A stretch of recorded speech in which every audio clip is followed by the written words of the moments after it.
you tell me a little bit more about the red flags you see and how lending plays a role right now in multifamily investing? Well, I think the good thing is that multifamily properties still can get financed, which has really been driving the market. And maybe, Ryan, if I could just give a very brief overview of what the market conditions are, because I think it really illuminates why the multifamily market has been driving what activity there has been in the sales market today. And if you look at the building sales market, you really have to disaggregate it into its separate component parts to understand it.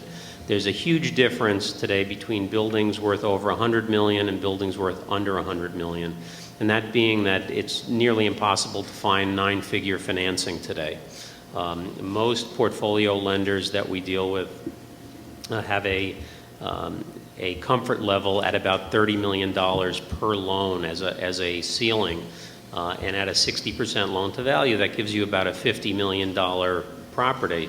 And the market for properties under 50 million is still moving at a fairly decent rate of activity. Volume is down about 40% from what it was. Volume in the over $100 million market is down as much as 80%. And those properties that are selling are being sold with seller financing. So if you look at the relative pricing of the different asset classes, the cap rates on multifamily have only gone up about 50 or 75 basis points from their peak in 2007. And if you look at retail properties and office properties, cap rates are up 150 or 200 basis points, mainly because of the uncertainty that's out there, and trying to figure out who a credit tenant is a real challenge today. But the multifamily market has held up fairly well. And as I said, portfolio lenders are willing to make loans. The one very tangible difference I see today is that I think banks and some of the bankers here, I'd love to hear their perspective on it, but we're doing things that I've never done in 25 years with banks today, where before the closing, the bank wants to send somebody in to inspect the boiler. Used to be, oh, you have a boiler? Okay, great, we'll give you the loan. Today, it's, okay, do you have a boiler? Is it number 2 oil, number 6? Has it been pressure tested? We want to go in and pressure test it. We want to make sure everything's okay. It's remarkable. Loans are still getting made, but the amount of homework that banks are doing to make sure that the loan is a good loan is more excessive than I've ever seen, even more excessive than we saw in the early 90s. So it's certainly challenging today, but loans are still getting made, and sales in that particular niche are still getting closed. Thanks, Bob.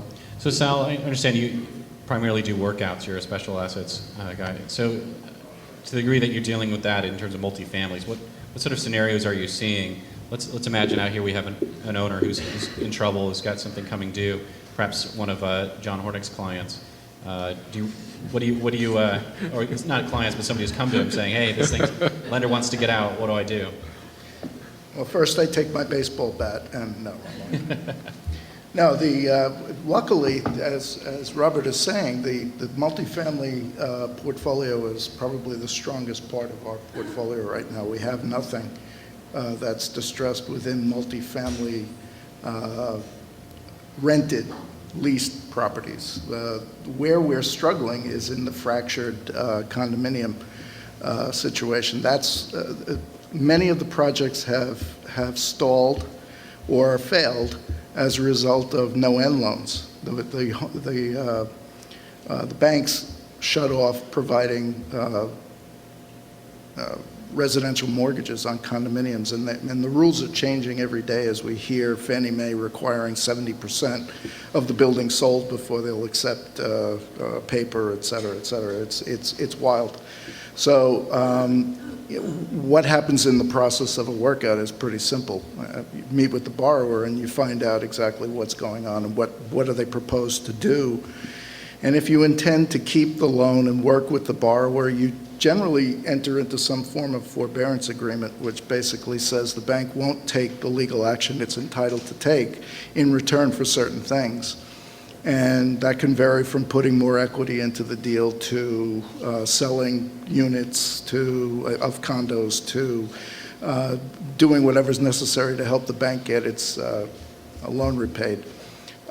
Sometimes you meet an uncooperative borrower, and then you go the litigation route. It's distasteful, it's expensive, it generally results in no one winning but the lawyers. I hope I'm not insulting any of the lawyers out here.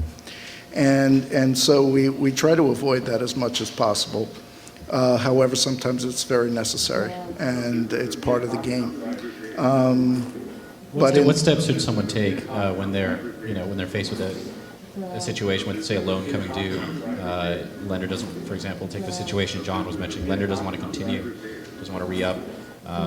The cash flow isn't going to work out with a higher rate.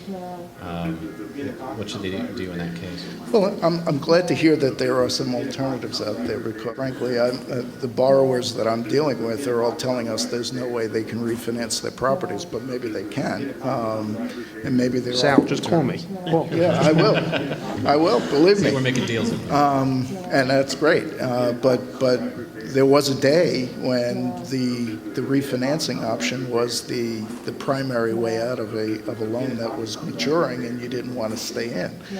Today, it's likely what you do is you restructure the loan and try to amortize if it's a bullet maturity construction facility, for example, that was supposed to have been sold out, paid back as a result of selling out units within a condominium complex.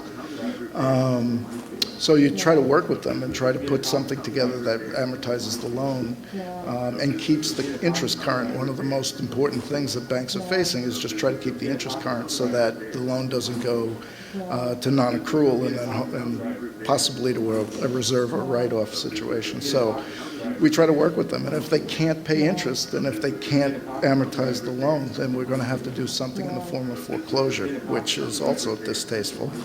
But That'll be our distressed property workshop coming up in May. and So if you don't mind, Sal, I'd like to move on to Sure. hear a little bit about multifamily problem. investing from Sure. in terms of Fannie Mae, FHA. I mean, I think we've seen a few things that echo what the other panelists are saying. Financing is available. The number of transactions and acquisitions going through is definitely down. And then in New York and in other regions, we're seeing incomes drop at the properties. But just in terms of the financing that's available, to start with that, the typical loans we're doing are 5 to on up to probably most of them in the $25 million range, but up to 100 and 150. It is, full documentation on the loan. Because it's non-recourse, it's all based on the asset. But the typical time to closing is probably 60 days. And it probably takes a little longer for the first agency loan. On the second and third, we find it goes a lot more quickly. And the financing is really intended to be permanent, long-term financing. So on the asset side, that means you typically have a stabilized asset that maybe has some upside in performance, but you're lending on the income and the NOI that it's producing today. And the loans are structured with typically a 5-year term at a little lower leverage out to a 10-year term at a full 80% loan to value. That being said, so the financing is there. You can get 80% LTV on an acquisition in New York very easily. What you have to look at is markets outside New York and markets that are getting weaker. There are, parts of the U.S. right now where you're seeing unemployment rise very quickly. You're seeing vacancies increase. You're seeing incomes drop. And for those markets, you're looking more at 65% LTV. So the financing is there. It's just a question of the fundamentals of the properties, which, in an economic downturn, rents are dropping in multifamily as much as anything else. So Evan, so let's say I'm getting into a property and I want to consider money from the sources you've been discussing, Fannie Mae, Freddie Mac, FHA.